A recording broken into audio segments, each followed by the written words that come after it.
Welcome back to the Invincible Innovation Podcast, the podcast for changemakers and innovators shaping the future of our world. I'm your host, Mazor, Kario, product design and AI expert, and in this episode, we have the privilege of speaking with a brilliant AI researcher about the crucial topic of bias and fairness in AI algorithms. Join us as we uncover the complexities, challenges, and solutions surrounding this critical issue. Let's start. Hi, Ashmi. Hi, Adi. I, Nice to I'm meet so you. I'm so happy that you're here, Ashmi. Ashmi Banerjee is a PhD researcher at Technical University of Munich.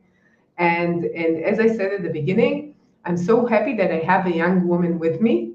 So I'll do my best to have this like best experience from now on, that you'll have lots of additional talks from here on. That's what I hope.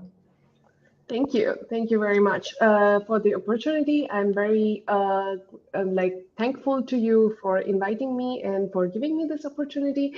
And I hope after our discussion today, people will have at least something to ponder upon. And yeah, that will be my biggest achievement. Yeah. I'm sure that they're gonna think about like some of the stuff that you're bringing on. So let's dive in.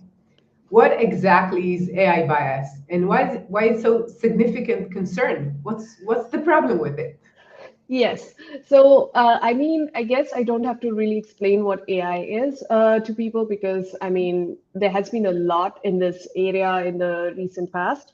But before I delve deeper into explaining what bias is and why it is significant and everything, I would like to highlight a very interesting and a very important concept. All these systems that are present, so all these AI systems or the systems that are using like artificial intelligence or even like any sort of application that you find on the web that is serving some purpose, it's not a single stakeholder platform. It actually it encompasses several stakeholders. That is, it is a multifaceted system with several stakeholders involved in it. So if that system only caters for a single stakeholder in this process, then it is bound to end up in like concerns. It is bound to end up in having concerns with regards to the ethical integrity and stuff like that. So it should always cater to like all the stakeholders that are involved in this whole process. Let's just see an example. I mean, what I'm saying, because it's a lot of jargon. So, for example, you consider yourself like booking a hotel on some hotel booking platform, say Airbnb or hotels.com or booking.com, whatever you want, right? Here, you as the user, you represent the whole consumer, right? The consumer system. Whereas the hotels that are listed on the platforms are the items that you are looking at. Right. And the individuals or the organizations that are offering these hotels, your Airbnb hosts or whoever, they become the item providers because they are providing you with that service. And lastly, the platform that allows you to do this, that is the hotel booking website or whatever, the service is being offered, they become the platform. And each stakeholder in this whole scenario has their distinct interests and they are tied to this whole application process, whether it's a recommendation or it's some other service, whatever it is. So, for example, the travelers or the users, they try to discover the hotels that match with their preferences or their needs, whereas the hotels, they want to seek like fair visibility to attract more guests so that they are listed on the top and like not really like overlooked, or even say for example the platforms, they want to maximize their commissions that they receive through like advertising these hotels or these item space, right? So in an ideal world, all these stakeholders should have like equal benefits or be valued equally in the process. But in reality, that's not the case. And that's exactly when the biases and other unfair concerns kind of creep in. So this AI bias or like biases in data or biases in AI systems, it's basically like the discrepancy that is being caused. And it can be caused because of different things. You know, it can be data bias, it can be any other cultural bias, cognitive bias, whatever. We will talk about it later. But and then it leads to some sort of discriminatory outcome, right? So maybe some hotels are favored over other hotels, even if they do not match up to the quality. Or, you know, they are like sometimes in a different situation, they might be like people or like users might be discriminated on the basis of like racial or gender or age or other factors, you know. And these biases, they can stem from various sources that I said. So that is why, and it becomes a very significant concern. I mean, we will go into details later because it kind of deprives certain group of people or certain group of stakeholders from what they deserve. But you give an example, let's take booking, for example, where as consumers of the hotels need the services that the platform provides us, Mhm. and the hotel needs us as customers. So it's a Yes, marketplace that the platform is allowing, and she's taking some of the revenues from the hotels. absolutely. So that's more or less, as I see it, it makes sense. Everybody is like a win-win situation. This is what I Yes, want, this is what they buy. But let's go to the AI systems. In that case, I'm trying to understand when you're saying stakeholders. Do you mean that if I create an image in Midjourney, all the paintings that were created by the artists before that and are the origin for the new creation of the AI are not taken into consideration, exactly. right? And of Yes, course, the platform is much more powerful, and then therefore the companies who created these platforms, and there are not many of them, they would be much richer, and yes. as you end users could use them for not that much money with lots of benefits.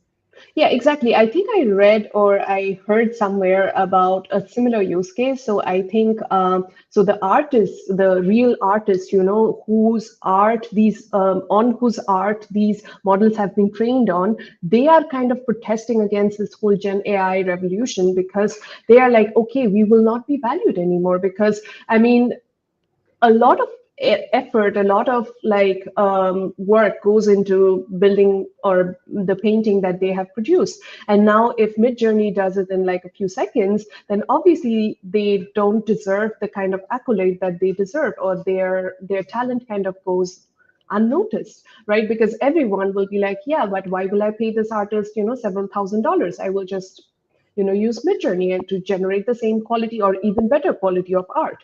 Right. So there And are, you could yes, say the same for the art, for the copywriting, for the everything, screenwriting, for the poetry, for the business plan, for the lawyer's advice or agreement, everything. Or everything. even medical. You know, it's like, why do I go to a doctor? Because my AI system can diagnose it. I mean, it can also backfire because you never know, like, you can have like a very weird condition, which is like one of a kind, and then it can backfire. But like for, say, a usual thing, which is very common and with which the um, as we call it, like supervised learning, right? So which the model has already seen many times, then in that case, if it can work out pretty well, right? Yeah, So in but that case, when I have a very rare disease and I'm going yes, to a exactly. doctor, he is relying on his past knowledge, meaning situations that are common. And if I Mhm. have a rare disease, he would probably will not know about it as much as the AI, because AI is representing the data in the world and the prevalency of these parts of data, right? Yes. I mean, it can also like work out pretty well because obviously, like AI is like a conglomeration of like, say, many different doctors, many different medical scenarios that it has been trained upon. But in reality, it could also be the case that either it backfires or it works out pretty well. So there's a fine line, I think, at some point where you kind of need human intervention. That's my personal opinion. I'm not a medical expert, but yeah, that's my Yeah, takeaway from where the systems stand at the moment. yeah. You started with the aspect of, I think it's more of a fairness point of view. Is it fair that only Google and Microsoft, which is OpenAI, I know, I don't know Yes. how the connection works, but it's Microsoft's ability right now.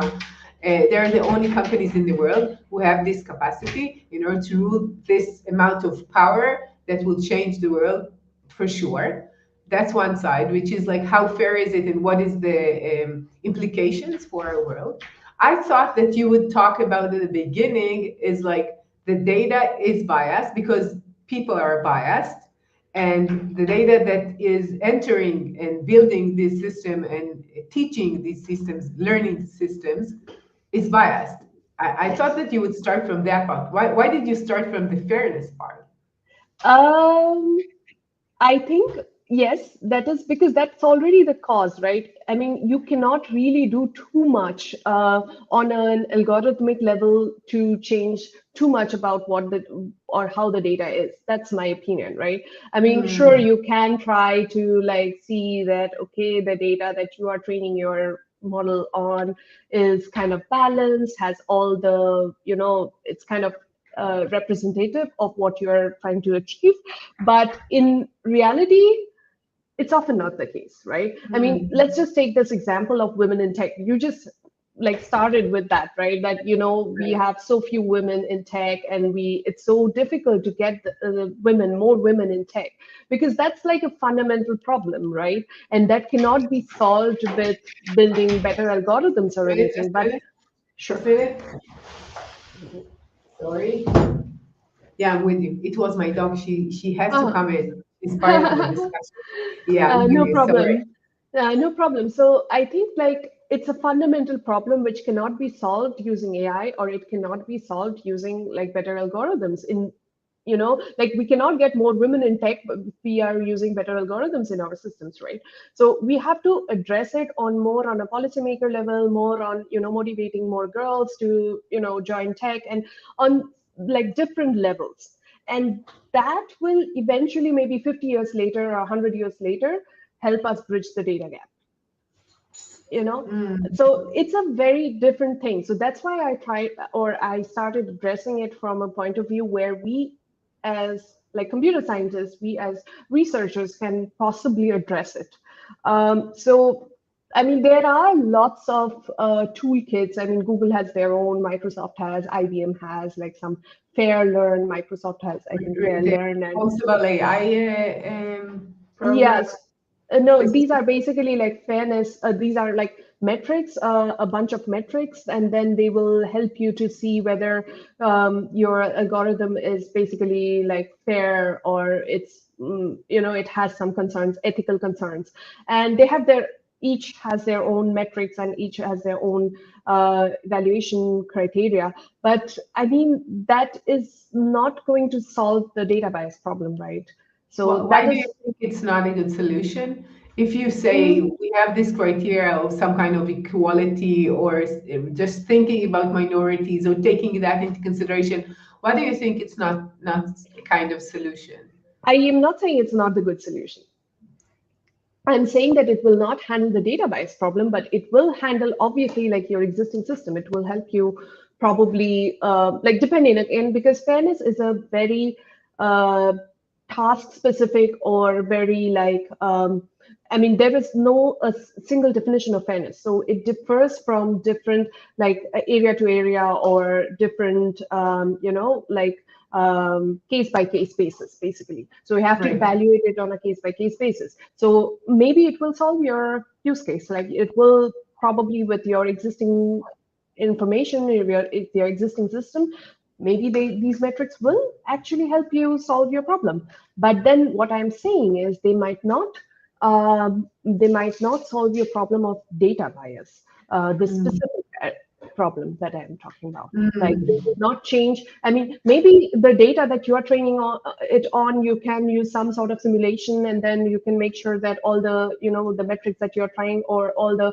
features that you are there, trying to address, like there's no minority thing, or it's kind of representative. But what mm. I'm trying to say is, in the real world, it will not solve it. I see. So give us a few examples of bias that manifest in AI systems and some examples that we could think about. For example, I mean, we already talked about the data bias, right? And like pure women in tech or pure, and there has been a lot of cases actually, a very interesting use case some years ago. I think Amazon released some sort of a automated CV screening mechanism. And they said, thought that, oh, this is awesome. This is going to work very well because now we don't have to manually go through the CVs, but we can just use some sort of bot to classify the CVs whether they are fit for hiring or not. But then in that process afterwards, they realized that it was severely discriminatory against women because the models that this or the data this model was trained on had very few women CVs or had seen very few women CVs. So obviously it thought that women are not capable of the job. So it was, and then Amazon immediately took action against it. I think they took it down, and then yeah. So Yeah, that is like a um, very, what should I say, a very popular use case of data bias and how it yeah, actually affected in real life. Then there are other things like cultural bias or cognitive bias. So I did this myself. If you just Google like images of a nurse, the first few pictures that will show up are of that of a woman. Why? So that's because of the cognitive bias and the bias that we already have. Like, okay, if it's a nurse, it's always going to be a woman. And but it's the stereotyping, right? So it's going to change yeah. because nowadays, yes, But stereotype is based on statistics, right? Usually, in all of the therapeutic professions, it could be a psychologist, a therapist, or a nurse, there are more women. So it's like that's what is in the world. Shouldn't AI be, like real, like a human that understands that most of the nurses in most of the places are women? yes, but shouldn't it be like I have heard so many times, like some of my friends, like female friends in the medical profession, saying that they're not taken seriously because they are women, because they are like people are like, hey, please call the doctor, and like I'm the doctor, but that kind of a thing. So sure, AI systems should reflect what or how the data looks like, but it should not be discriminating towards other people or deserving individuals. That's something that is like the fundamental thing that of ethical or ethics in AI that preach that you should not be discriminatory towards certain group or individual or whoever is involved in the process. So I, by I just want yes, to ask another question about discrimination. If if something is presenting the output of what is like common, nurses are commonly women, okay? mhm, And another thing is decision making, okay? So now on, I'm going to take only women for this job. This is like a decision making algorithm, which is a different point of view, and then it could be discriminative. But yeah. when you're just presenting the real world, which is different, women and men are different, I guess, why do you think it's discriminative?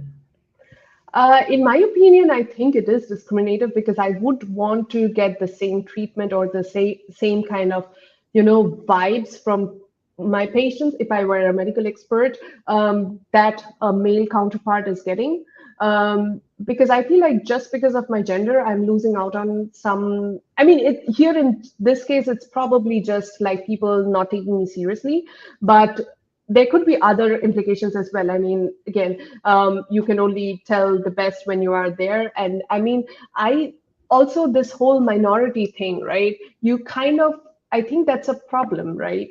We probably are going a bit off the track from AI, but this That's whole a my question about how do we understand bias? Like when yes, it's presenting the world, when there is like mirroring what there is in the world, it's not a bias. It's like actually most of the nurses are usually women. It's I don't know in most countries. I didn't like check in yes. all the statistics. Maybe it's somewhere else it's different. And I'm trying to understand what is like the point that you're saying. Okay, now it's discriminating or it's biased. So I could say, okay, maybe we don't have enough women who are in leadership positions. Right now, we don't have that. No, We don't we have, don't. not in politics, not in No. corporates, nowhere. Okay. And we should aspire to have more women. But if you're asking me about what are the qualities right now in leadership, in politics, wherever, it's some of the qualities are related to the fact that there are more men there. You can say, okay, we wish or we aspire to have different future, but right now that's the picture. Yes, and that's why you should start like early. So, I mean, it's important to have role models and all that's, but then there's no role model to be found. But then on the other hand, if you say start early by mentoring and by motivating the women who are aspiring, often happens that there is a lot of women. I mean, I'm from India. I can tell you a little bit about India, how it is in India. So I never really realized that having fewer women in tech is a problem until I came to Germany. So, because in my class, we had almost 50%, I was studying computer science, we had almost 50% women. Wow. But you know where the problem is? Where? Afterwards, society kind of like prevents these women to work Why because do you of see society. that? It's either society, like I mean, most of the women were very ambitious and very, like, I mean, they're studying, they have a bachelor's degree in computer science, so they can Yeah, get of course. something in life, like in terms of like career achievement and stuff. So they can, if they want to, I mean, they can get pretty good jobs and stuff.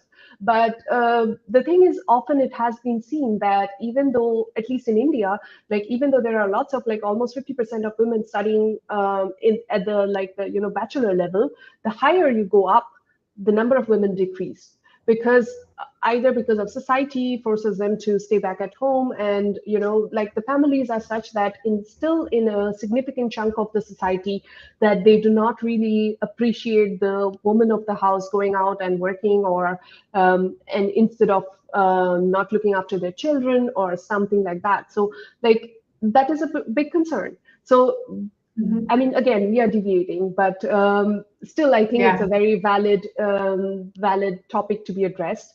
So Mhm. I think that, and then afterwards, when you see like the women in management managerial roles, or up the ladder, you see that there are very, very few. So what happened to Right. these women who started off in their bachelors? They Right. just we Right. lost them on the way. Yeah, I totally agree with that. I come from tech too, and I understand what you're saying. I'm just saying, like, the border when we're talking about AI of presenting mirroring the reality and influencing the future of our understanding of diversity, of other races, of genders, whatever is the way that you want to capture the future, and therefore you're changing the reality. You see what I mean? Like the reality is people are biased. That's like that.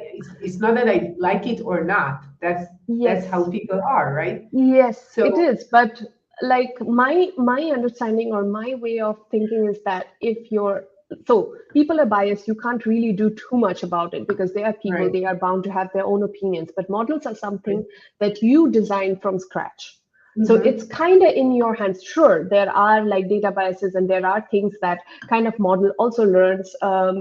Yeah, I recently overheard, I don't know how true this thing is, I heard someone saying it, so don't quote me, but I heard that in the Middle East they had some robot, and that had to be like immediately like stopped, or like stopped from taking in part in action, or something, because it was standing next to a woman and then it started touching her Mm-hmm. inappropriately. So this is not okay, right? But this happens every day in the reality, right? But then Right. models are something that you have full control over, right? You are designing it from scratch. So Mm-hmm. why would you like to spread something which you know it's wrong for the society, you know it's wrong? So why would you Mm-hmm. like to then promote that through your models, and why would you not take any initiative to change that? So that is my understanding, or that's how I kind of also see AI ethics as. I see. You're saying if we can build a virtual new world, why don't we build it better Yeah, based on of what we course. think it should be, not based on what the reality is, right? Yeah, This is what you're why saying. not? So let's talk about what are the potential consequences of biased AI algorithm in real world applications. So we mentioned one in Amazon in their Yes, TV selection. yes. Give us a few more examples. What could go wrong there? Lots. So, I mean, not just Amazon. I think like there has been potential allegations against Spotify and YouTube as well for depriving certain artists on their platforms, and like some of the songs on Spotify or some songs by certain artists getting more exposure than the other ones. So that's why like the artists kind of losing out on like the exposure that they deserve, or even eventually also money. So these kind of keep happening, or even on like ride sharing platforms, Uber and stuff, they have been also like, okay, certain drivers get more rides because of certain things and others do not. So these things keep happening. And this is a very, very like common problem in all these like multi-stakeholder systems, because some people or the other kind of lose out in this whole process. Yeah, and so there's this whole the economic starvation is kind of a thing where certain people actually lose out. So actually, I wrote my master thesis on a similar topic, like exposure bias, quantifying exposure biases for these two-sided platforms, and then where we kind of talked about like position bias and how like popularity bias and position bias, two main types of biases. So one is the position bias is like when you are talking about a ranked list of results, depending on where you stand in that rank list. So whether you're in the top 5, 10, whatever, versus where you're in the bottom 5, 10, whatever, it makes a lot of difference, because how many times have you scrolled to the next page of Google, right? Your Google search results, right? Very, very rare. So that's something, and that's kind of position bias. So depending on where you kind of stand in your results, it makes a lot of difference on how much money, in the sense that how many people will click on your link, and in the process, how much money you are going to make. Yeah, and then the popularity bias is basically like, say, if you're a very popular place located at a very popular location. So, for example, if you are like a cafe located very close to the Eiffel Tower in Paris, then obviously you, irrespective of your quality, like even if you serve the crappiest food ever, you're probably going to get enough customers compared to a very fancy cafe, which not even fancy, but very like good quality cafe, which serves the best quality food, but then it's in a remote location. Yeah. So that's called So, popularity bias. but I'm trying to think about it. If let's say there is a very good popular, it's not good, it's a popular Mm, cafe, and I'm yes. looking as a tourist for a cafe. You mean Hmm. that this coffee shop that is not that good, but many people pass through it because it's in a very touristic area, would get a better result, and you would probably let me know that this is a place I should go to just for the fact that it's located there, and not because the coffee is better there. That's what you're saying. I I don't. So research shows. I'm not saying research shows that it will get a lot more customers, but whether it will be recommended to your friends as like the best coffee shop to go to, that is not there. So I don't think like people will just recommend you like, hey, you if you are in Paris, you must visit this coffee shop, even though they have the crappiest coffee ever. I don't think anyone recommends places like this. So they only recommend you things that you should definitely do or you should definitely not do. Maybe that has a very fantastic view. So in that case, you will still, even if you get a recommendation, you would probably get it like, oh yeah, you should definitely stop by this coffee shop. It has a great view, but be careful, the coffee there sucks. So Yeah. that kind of like a recommendation so that you're already aware of. But what I'm trying to say, or what research already shows, is that it will definitely get a lot more customers who do not come by any recommendation, but just for the sheer place of where it is located. Like you're just passing by the Eiffel Tower, so you're just like, okay, you want to grab a drink, so you just go and grab a drink. So that kind of a thing. But this is how it works in the real world. The fact that it's in a touristic area, they probably pay more for the usage of the space there. I guess they're paying more taxes, I guess, because they're near the touristic area, and they get more customers. Why is it different in the fact that online it is representing the real world, which is more people go there because more people are there. For sure, more people are again next to that place.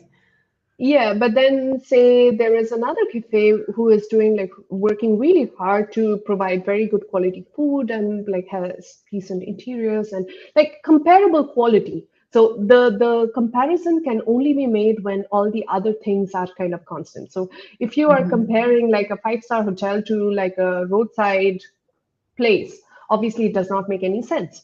But you should compare a 5-star hotel with a 5-star hotel. So in this case, if you're comparing this cafe who's paying like, so say they are paying the equal rent and equal infrastructure and other things, and then there is another one where only the only difference is the location. In that case, it has been seen that the cafe or the restaurant which is located in a remote location kind of loses out on business opportunities because of its location. So I see. Yeah. So it's not only the fact that it's like geographically accessible that you could reach. The fact that it's there has so many additional benefits that is not related to anything. That's what you're saying. Exactly. So how can we identify and measure bias in an AI model? So there are lots of ways. So there are, say, like this whole algorithmic evaluation. So as I said, like different companies have their different toolkits which measure the like how fair your algorithms are performing, and depending on like different matrices and stuff. And then there are like other things like based on your particular use case, you can have your own fairness indicators. As I said, like the concept of fairness kind of varies from case to case. So you can also define your metrics and then see how well your algorithms perform against those metrics, and then take the necessary steps. You can also do some post-processing.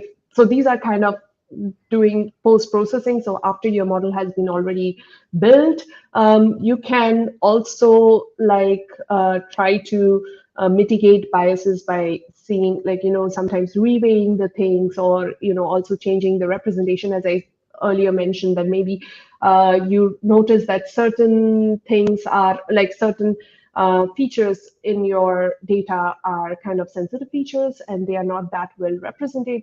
So maybe you kind of use some sort of simulated data or some sort of reweighing strategies to make sure that everything is kind of weighed out.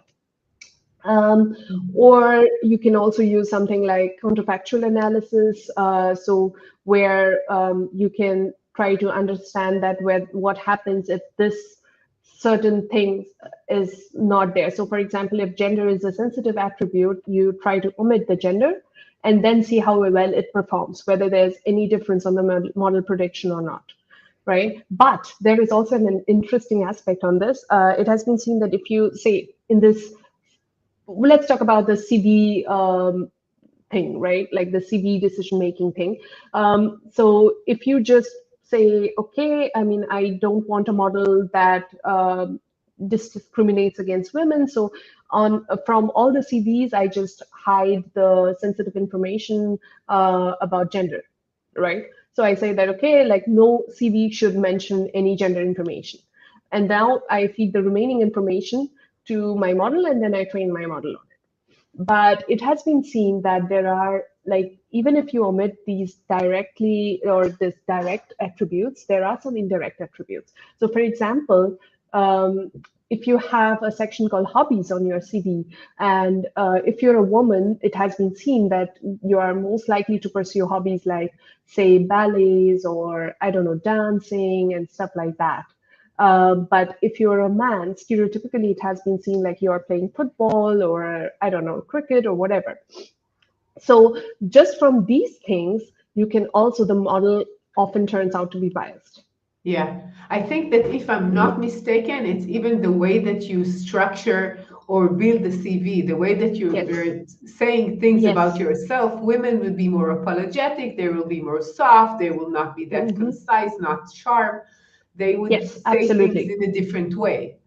Yes, absolutely. And I mean, there are these other fine prints which probably are like the human eye is ignorant to, but then the model learns it because there are these like subtle things that are present, and these things are also so that's why some people have proposed some sort of like causal graphs and then trying to see like which attribute is how they are mapped to the other attributes, the potentially like influencing attribute, and then like getting a graph out of it and then trying to omit this whole thing of the thing, and so that you kind of have like the dependencies also taken care of, and that has somewhat worked.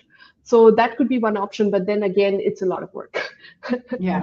Yeah, yeah, but So it cannot we be done said, by human just naked eye, you know. right, it's hard to understand like exactly what are the nuances. And so we Exactly. just said one is the data, make sure that the data is balanced in a way. Second Yes, is what we call responsible AI. All the matrices, you need to make sure yes, that these are things that you need to measure and test and see how your model is doing. And the last one that you mentioned is the fact that the way that the data is structured need to be cleaned from any aspects of discrimination, of things that yes, could be different in that yes. aspect. Another or a few more things I would like to add there. So another very interesting way that has been shown to work pretty well in addressing these unfairness concerns are the concept of explanations.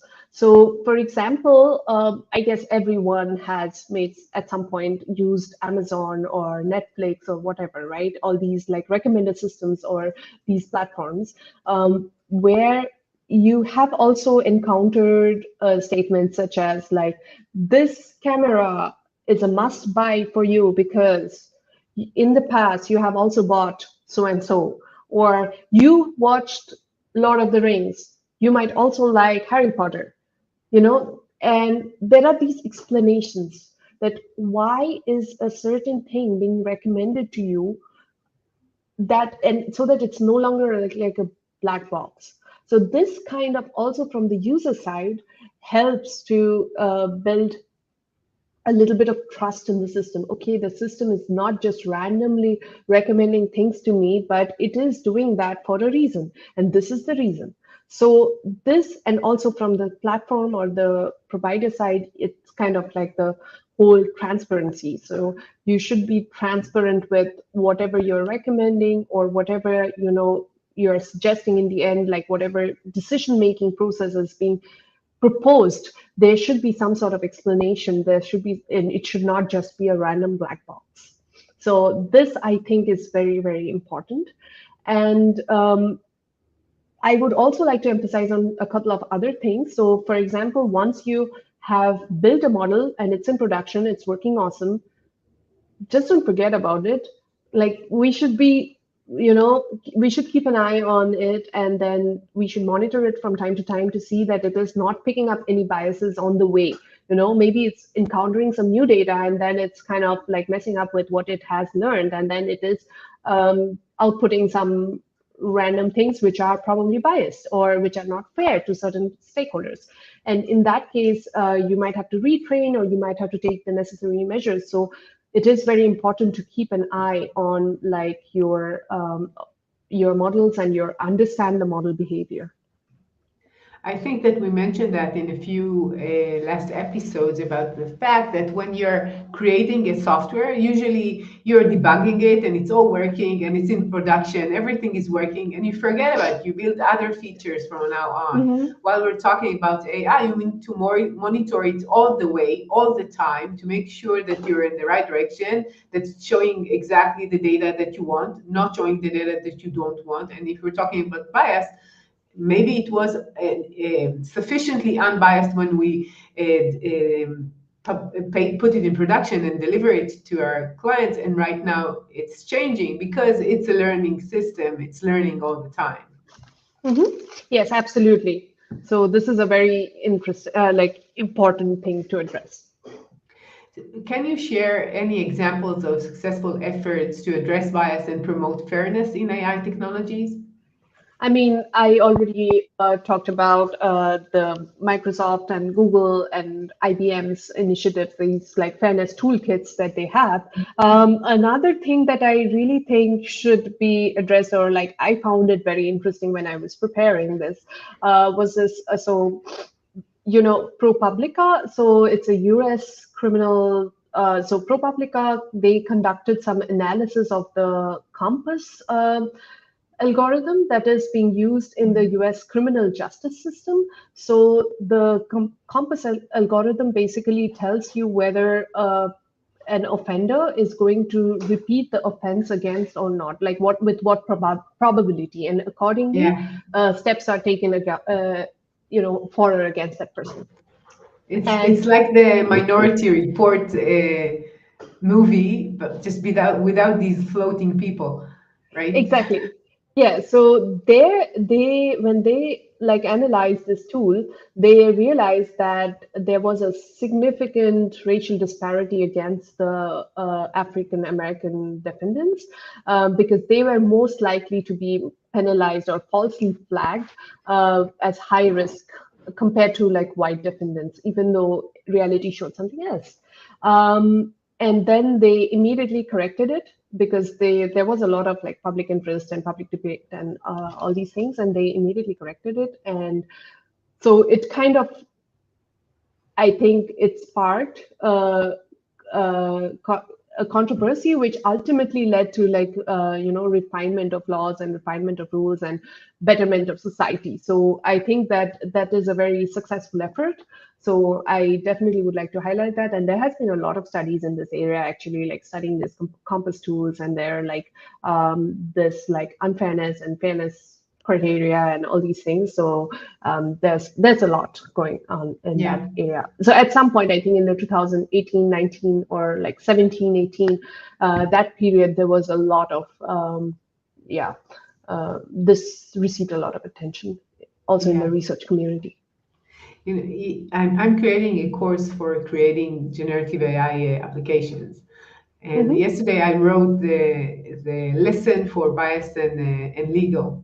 And I gave this example because it's so prominent that the fact you could see that a person who is African American who has only one felony would get a higher degree of, he might go back to being criminal than a Yes. white person that has like a list of 4 or 5 felonies in the past, but he's white, so it's like less, he gets a Yeah. grade for that. It's like, wow, Hmm. it's unbelievable just to see that and how influencing it could be if the decision making is done without going into the details and just getting some kind of a recommendation. And we all know that legal systems are very saturated with lots of work, and they don't have the time to do their work calmly. That's how I would say. Yes. So Yes. it's a huge thing just to think about it.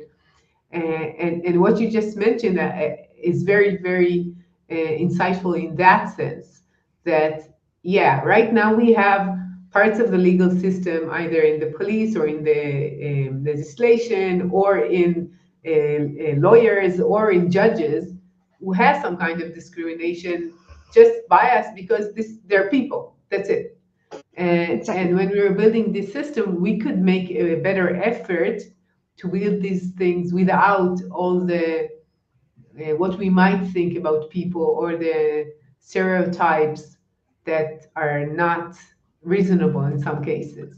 Yeah, exactly. I mean, I would just reiterate on that point that since we are building the models and we know what is right and what is wrong, in our opinion, at least in some cases, so then why also teach the model the same thing? I mean, when we know that it is kind of wrong. So we should build our models as good as possible, or in terms of like ethics. So yeah. we just talked about the ethics and the bias from the side of the people who build these systems, the companies who are building these models or using these models. On the other side of responsible AI and all these toolkits, there is the legislation and the Mhm. regulations that are coming from governments worldwide. I think the EU just published like half a year or a year ago their AI Act. Could you say something about that? Yes, so I think like the policymakers, it's very important that they have the right guidelines and the right things, so regulations and guidelines, and because it can, if it doesn't work out, it might backfire, right? I mean, sure, the EU AI Act, I don't want to comment too much on it because I think it's, in general, EU is pretty well organized in terms of like the data privacy and stuff. So it has its pros and cons. But I recently, again, I mean, it was an like my source of information was Twitter, so I'm not sure how actually true the thing is. But I recently saw that Indian government saying that they like all sorts of Gen AI applications or all sorts of things that go into like make money, so production ready systems, they need the approval of the government. So if that is the case, then they may or may not be as good, you know. I mean, in the sense like the policy may or may not be as good. So there are like all these questionable practices. So like these things. So again, I don't quote me. I'm not 100% sure about like also the fine print of the thing. I just saw it on Twitter, and then that kind of sparked a lot of debate and a lot of conversations. Maybe there are like fine prints in there which probably ensure that that's not the case. Like everyone who wants to build a Gen AI startup needs to get the permission from the government. So obviously, I'm sure like they will be not that stupid to do that. But yeah, there should be some fine print there. But what I'm trying to say is that it's very important that the governments and the policymakers, they do take into consideration the responsible AI and these things as an important part. Because now with this whole, the Gen AI landscape and all these things are very tricky, and also things are very new. So you do not know like what you are kind of leaving out or what can possibly happen in the future, because it's a very, very new thing. We are talking about how amazing it is that Mid Journey recreates this thing, but in the process we are kind of missing out on the fact that it's kind of affecting the artists or like all these things. So Gen AI is a very, very new field. So whether it's compliant with the ethics and stuff, it's not yet fully evaluated, in my opinion. So governments and policymakers should be careful when they are making the rules to have like enough room for taking into consideration the ethical perspectives. Yeah. And obviously, one way would be to like invest more in research and education and collaboration and so like the generic things. But the most important thing should be also to force or to make sure that the companies who build these things, they have like accountability and transparency in their applications, because that's something I often feel like it's missing. Then there are like episodes, and then there is very little accountability on the part of the companies, and that should be that is an essential aspect, I think, that comes from the policymaker. I totally agree what you're saying about the regulations, and I went into more details because I wanted to learn it more for the lesson that I created. I would say it's like an elaboration of the GDPR that started like many years ago, and it's only parts of the aspects of the implication of AI. Bias is only one of them. As I see it in general, and you see it in the discussions in the Senate when Mike Zuckerberg is coming and when they talk to Sam Altman, the policymakers are not understanding the technology fully. They don't really Mm. understand the implications, and they don't really understand it fully, because there are not many people in the world that understand it, surely not in politics, in regulations, and in law. Yes. Therefore, the policy that they're making, these policymakers, is usually not up to date, and is not strong enough, and is not looking forward to the future that might be in the very near future. We're not talking like 20 years from now, we're talking 5 years from now. Mm-hmm. And another thing is that the regulations are so slow usually. This AI Act has been Mm. done miraculously kind of fast, right? Because it has all the preconditions for the GDPR. But I guess that they would need to do much more than that, not only regarding bias and accountability, transparency, fairness. Not only that, is because this is going to change the world and the workforce and the way that we interact with technology and our social structures. There's so Mm-hmm. many more implications that they are not really handling right now. I absolutely agree. And I mean, it's kind of the problem in the most government sectors. And when you try to like introduce technology, and there is this whole aversion, and living in Germany, I can totally vouch for it. Yeah, I mean, this whole like digitization is kind of it's kind of a very disputed problem. It's a kind of myth to be, you know, to be honest, because especially in the public sector or in the government sector, because there's so much aversion to technology. In this regard, because they probably do not understand the implications or the how it works and all these things too well, because in Germany they still think that sending a letter is still better than an encrypted email, because they don't really understand that, that there's whole encryption process. And even if they do understand, it is so difficult to bring about the change on a national level or even on a state-wise level, because you have to basically build the systems.